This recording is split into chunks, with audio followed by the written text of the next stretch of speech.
नमस्कार दोस्तों, स्वागत है आपका बिहार सुप्रभात न्यूज़ चैनल में। आज है तारीख 30 अगस्त 2024, दिन शुक्रवार। तो चलिए देखते हैं आज के बिहार की मुख्य व ताज़ा खबरें। इससे पहले हमें कमेंट में ज़रूर बताएं कि आप न्यूज़ को किस जिले या शहर से देख रहे हैं, और अगर आपको न्यूज़ पसंद आए तो वीडियो को लाइक और चैनल को सब्सक्राइब जरूर कर लें।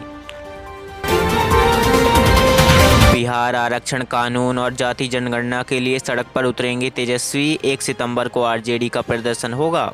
जी हां दोस्तों, बिहार में 2025 के अंत तक होने वाले विधानसभा चुनाव को लेकर राजनीति के शतरंज पर मुद्दों की चाल तेज होने लगी है। सबसे बड़ी विपक्षी पार्टी राष्ट्रीय जनता दल ने 1 सितंबर को पूरे देश में जाति जनगणना और बिहार आरक्षण कानून को संविधान की 9वीं अनुसूची में डालने की मांग को लेकर धरना प्रदर्शन का ऐलान कर दिया है। राजद के प्रदेश प्रवक्ता चितरंजन गगन ने गुरुवार को पटना में कहा कि सभी जिला मुख्यालयों में धरना प्रदर्शन होगा।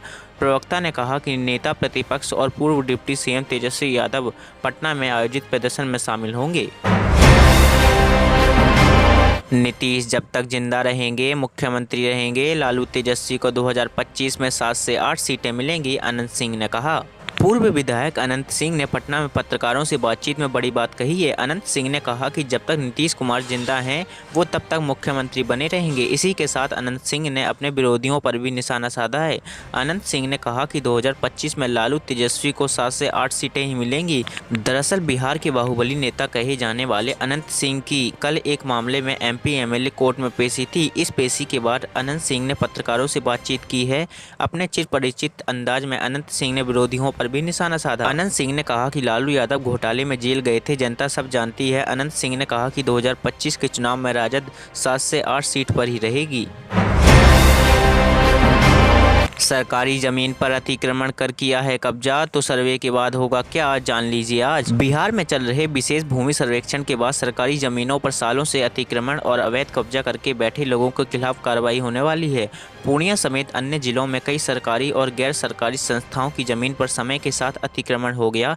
ऐसे कई मामले भी सामने आ रहे हैं जिनमें उलटफेर कर सरकारी जमीन को मरूसी बता दिया गया और फिर निजी व्यक्ति के नाम पर उसकी जमाबंदी करवा ली गई। कुछ मामलों में रजिस्टर्ड 2 से भी संस्थाओं के नाम गायब कर दिए गए।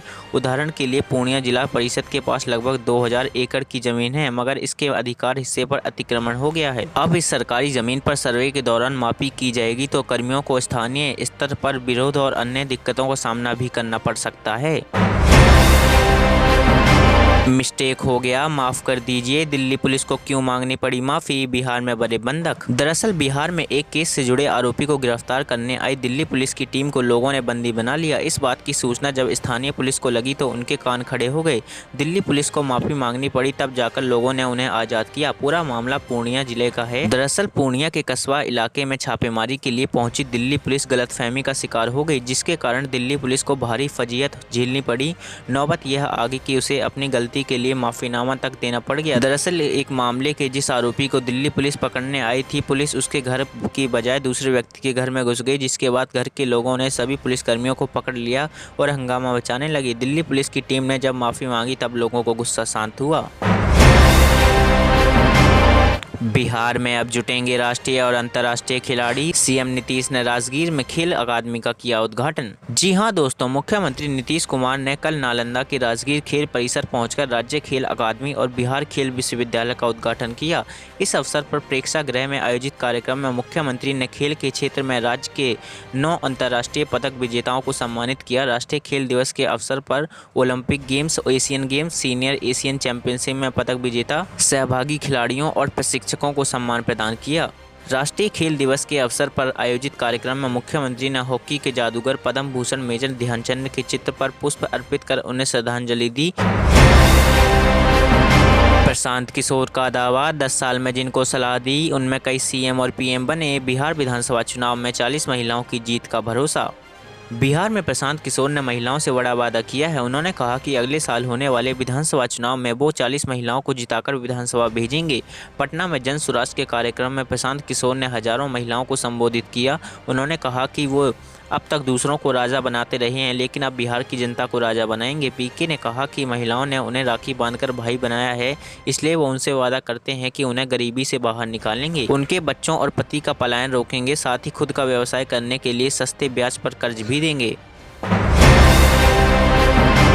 बच्चों से पहले टीचर के मिड डे मील खाने पर स्कूल में बवाल, सहायक शिक्षक ने हेडमास्टर की कर दी पिटाई।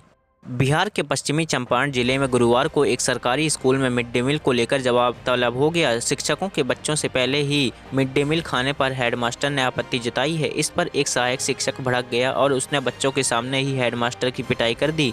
मारपीट से नाराज छात्रों ने बेतिया मेनाटेड़ा रोड को जाम कर दिया। इससे वाहनों की लंबी कतार लग गई। सूचना मिलने पर विधायक वीरेंद्र गुप्ता भी मौके पर पहुंचे और समझा बुझाकर जाम खत्म करवाया एवं बच्चों को स्कूल में ले गए।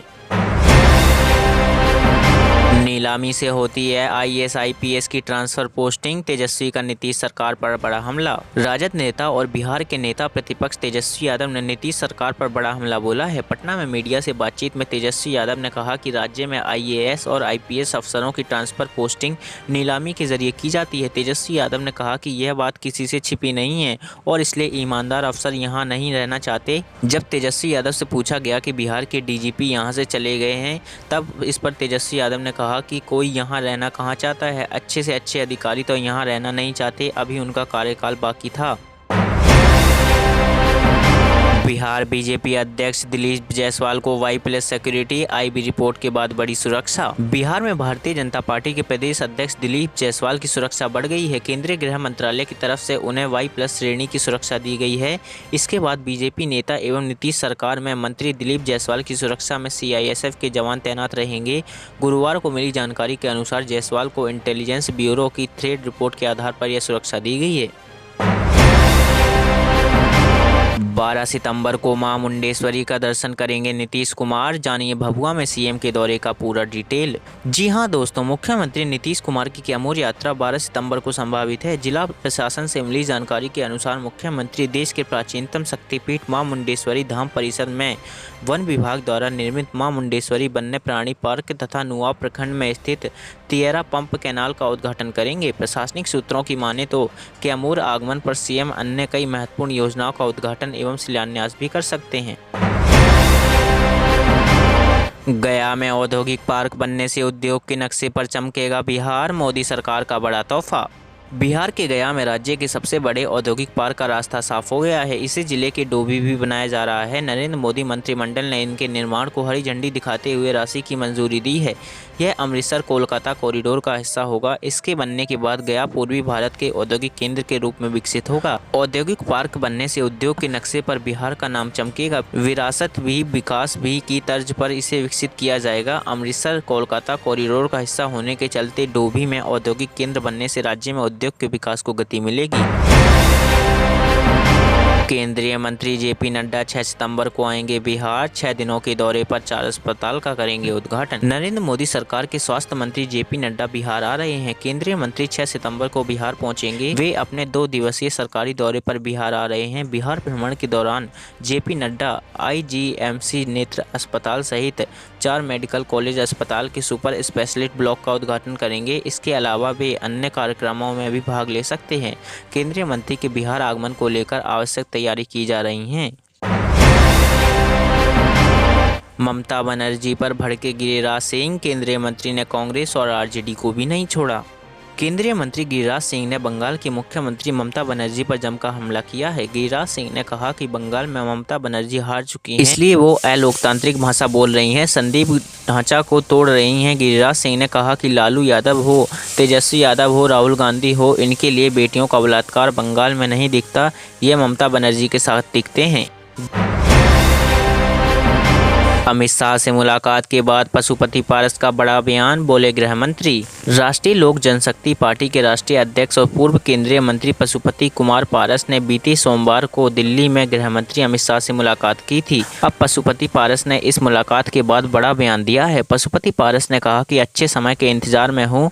गृह मंत्री अमित शाह ने भरोसा दिया है कि लोकसभा चुनाव जैसा हाल विधानसभा चुनाव में नहीं होगा। NDA के साथ विधानसभा चुनाव लड़ेंगे। पशुपति पारस ने यह भी कहा कि चिराग पासवान से उनकी कोई बातचीत नहीं होती। पशुपति पारस ने खुलकर कहा कि इस मुद्दे पर उनकी बात हुई है कि 2025 में किस ढंग से चुनाव लड़ा जाए, NDA गठबंधन का क्या रूप होगा, क्या स्वरूप होगा, इस पर अमित शाह से विस्तार से बात हुई है। तो ये थे आज के मुख्य और बड़ी खबरें। अगर आपको न्यूज़ पसंद आई हो तो वीडियो को लाइक और चैनल को सब्सक्राइब जरूर करें। धन्यवाद।